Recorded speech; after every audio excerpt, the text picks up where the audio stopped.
Bonjour les enfants, bonjour à tous, j'espère que vous allez bien. Aujourd'hui nous sommes le mardi de Parashat Chaye Sarah. Aujourd'hui nous allons voir comment est-ce que Eliezer va être envoyé par Abraham jusqu'à Rivka pour aller la demander en mariage pour son fils Yitzhak. Arrivé au puits, Rivka va lui dire « Eliezer, voudrais-tu que je te donne à boire à toi et aussi à tes chameaux ?» Bien sûr, c'est gentil, merci beaucoup. Le fait que je vois que tu es une fille qui est prête à aider les autres, cela me suffit pour voir que tu as de bonnes midotes, que tu es quelqu'un de bien, qui aime partager, et tu le fais avec le sourire.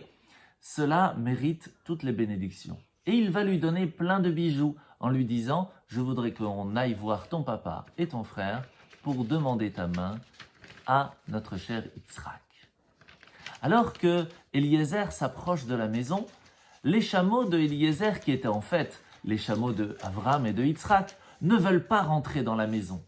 Pourquoi? Tout simplement parce qu'il se trouvait beaucoup de statues dans cette maison. C'étaient des gens idolâtres, des gens qui se prosternaient devant des statues. Et les chameaux qui avaient l'habitude de vivre dans une maison sainte, la maison de Avram et de Yitzhak, ne voulaient pas rentrer dedans.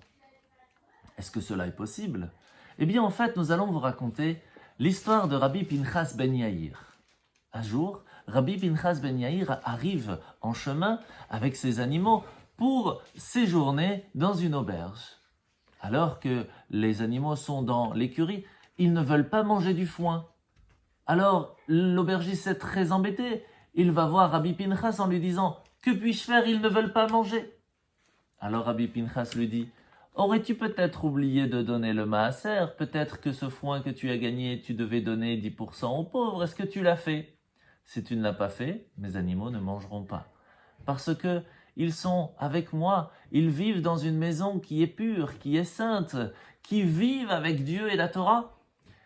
Et si même les animaux sont attachés, sont touchés par le fait que l'on vit dans une maison où vit la Torah et les mitzvot, imaginez-vous les enfants, lorsque l'on vit dans une maison où on fait le Shabbat, où on fait la prière le matin, où il y a des mezuzot, où on étudie la Torah.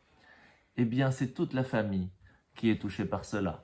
Donc vous aussi les enfants, amenez une lumière de Torah dans votre maison. Faites le Modéani, le Shema Israël avant de dormir, et vous verrez ces belles lumières partout autour de vous.